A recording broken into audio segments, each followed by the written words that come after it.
पढ़ा था उसमें हमने कुछ इंट्रोडक्शन पढ़ा थे, डीएनए ब्लॉक के जनरल इंट्रोडक्शन। ठीक है, हम उसी लेक्चर को यहाँ से कंटिन्यू करते हैं। यहाँ से कंटिन्यू करने पर देखो जो भी हमने पीछे पढ़ा उसको, जो भी हमारी चीजें थी, जो भी हमारे डाउट थे, उन चीजों को आप मुझे बता सकते हो। और हम यहाँ से शुरू करते हैं शेप ऑफ डी ऑर्बिटल।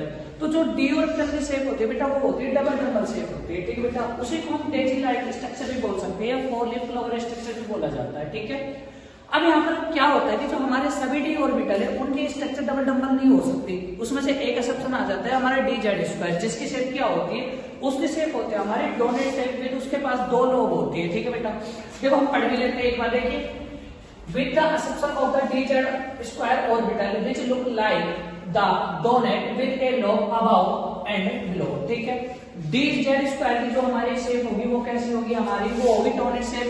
देखो कैसे है, यहाँ पर ये डोनेट लाइक स्ट्रक्चर है, इसके पास एक लोब है जो ऊपर है और एक लोब नीचे है। ठीक है, all the D orbital contain two angular nodes. सभी डी ऑर्बिटल के पास क्या होते हैं, टू एंगुलर नोड्स होते हैं। एंगुलर नोड्स बेटा वो स्पेस होता है एक एटम का जहां पर इलेक्ट्रॉन पाने की प्रोबेबिलिटी क्या होती है, 0।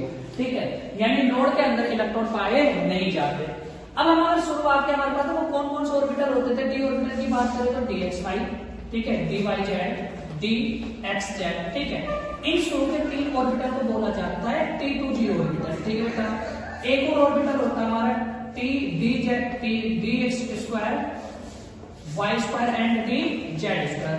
इन ऑर्बिटल को बोला जाता है बेटा EG ऑर्बिटल। ठीक है, शुरुआत में क्या होती है बेटा, इनकी एनर्जी सेम होती है, तो इनकी जब एनर्जी सेम होती है इनको डीजनरेट ऑर्बिटल बोला जाता है। ठीक है, ये हमारे किसकी शेप हो गई, हमारे डी एक्स वाई की हो गई, डी वाई जेड की हो गई, डी एक्स जेड की हो गई। ठीक है, ये वाली जो शेप है वो हमारे D X square, Y square and ये डी जेड स्क्वायर। ठीक है, अब अगर हम बात करेंगे डी ऑर्बिटल कहां से शुरू होता है, तो डी ऑर्बिटल हमारा शुरू होता है थर्ड ग्रुप से शुरू होता है और 12th ग्रुप पर ये खत्म हो जाता है। ठीक है, अगर डी ऑर्बिटल की बात करें तो D orbital are progressively filled in each of 4 long period, यानी डी ऑर्बिटल के अंदर 4 लॉन्ग पीरियड आता है। जैसे कौन कौन सा बेटा, शुरुआत करो आप 4s, ठीक है, 5s, 6s एंड 7s। इसी तरह से देखो यहाँ पर 3d आता है, यहाँ पर 4d आता है, यहाँ पर 5d आ जाता है और यहाँ पर 6d। ठीक है, अगर बात करें कि डी ब्लॉक के अंदर कितने पीरियड होते हैं बेटा, तो कितने पीरियड होंगे, 4 पीरियड। ठीक है, डी ब्लॉक के जितने भी एलिमेंट होते हैं उन्हें हम ट्रांजिशन एलिमेंट बोलते हैं। ठीक है, और डी ब्लॉक के अंदर जितने भी जो एलिमेंट आते हैं वो सभी क्या होती है,